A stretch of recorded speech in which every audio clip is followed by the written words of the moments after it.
हर साल सावन आते ही उत्तर भारत की सड़कों पर एक सैलाब उमड़ता है। नारंगी कपड़ों में कंधे पर कांवड़ उठाए लाखों लोग एक ही दिशा में पड़ते हैं। उनके चेहरों पर थकान नहीं बल्कि श्रद्धा का तेज होता है। उनकी मंजिल होती है भोलेनाथ का दरबार। लेकिन सवाल यह है कि कांवड़ यात्रा की ये परंपरा आखिर शुरू कैसे हुई? क्या ये सिर्फ भक्ति है या इसके पीछे कोई पौराणिक रहस्य छुपा है? आज हम उसी रहस्य से पर्दा उठाएंगे और जानेंगे कि भगवान शिव को जल चढ़ाने की ये परंपरा कहां से शुरू हुई। कांवड़ एक साधारण बांस की लकड़ी होती है जिसके दोनों सिरों पर लटकते हैं जल से भरे 2 कलश। इन्हीं कलशों में भरकर गंगा जल लाया जाता है और फिर शिवलिंग पर चढ़ाया जाता है। लेकिन इस यात्रा में सबसे महत्वपूर्ण है इसे उठाने वाला भक्त, जिसे कहते हैं कांवड़िया। वो कंधे पर न केवल कांवड़ का वजन उठाता है बल्कि अपने संकल्प, भक्ति और विश्वास का भार भी। अब जानते हैं इस परंपरा की पौराणिक जड़ें कहाँ हैं।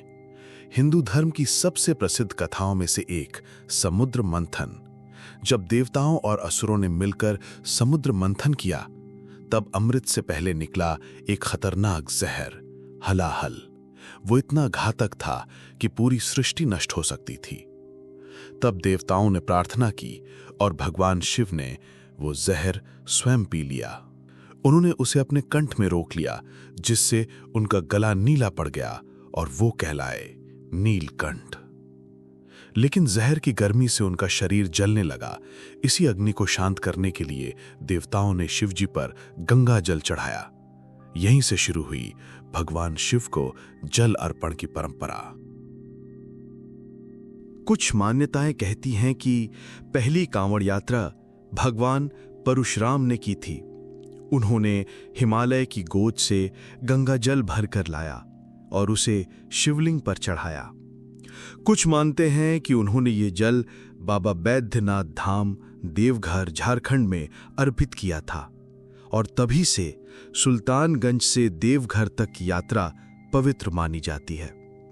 यानी आज जो लाखों भक्त करते हैं, उसका प्रारंभ एक ऋषि के तप से हुआ। वक्त बदला, समाज बदला, लेकिन कांवड़ यात्रा एक विश्वास बनकर हर युग में जीवित रही और आज ये बन चुकी है दुनिया की सबसे बड़ी तीर्थ यात्रा। हर साल करोड़ों लोग पैदल, नंगे पांव और संकल्प के साथ ये यात्रा करते हैं। हर तरफ नारंगी रंग, जयकारों की गूंज और सेवा का जज्बा देखने को मिलता है। सरकार से लेकर आम जनता तक हर कोई कांवड़ियों की सेवा को अपना कर्तव्य मानता है। अब जानते हैं कुछ लोकप्रिय कांवड़ मार्गों के बारे में। पहला, सुल्तानगंज बिहार से देवघर झारखंड। यहां से माता गंगा दक्षिण दिशा में बहती है, जो उसे और भी पवित्र बना देती है। दूसरा, हरिद्वार से नीलकंठ महादेव। हरिद्वार से जल भरकर कांवड़िये ऋषिकेश के घने जंगलों से होते हुए नीलकंठ महादेव तक पहुंचते हैं। तीसरा, गाजियाबाद या मेरठ से काशी विश्वनाथ वाराणसी। ये लंबी यात्रा केवल उन लोगों के लिए है जो भक्ति में पूर्ण समर्पण लाना चाहते हैं। हर रास्ता एक नया अनुभव है, हर मील एक नई तपस्या। कांवड़ यात्रा सिर्फ चलने का नाम नहीं है, यह है आत्म संयम का मार्ग। कांवड़िये नियमों का सख्ती से पालन करते हैं। शुद्ध सात्विक भोजन, जमीन पर कांवड़ नहीं रखना, जल कलश की पवित्रता बनाए रखना। कई लोग मौन व्रत और उपवास रखते हैं।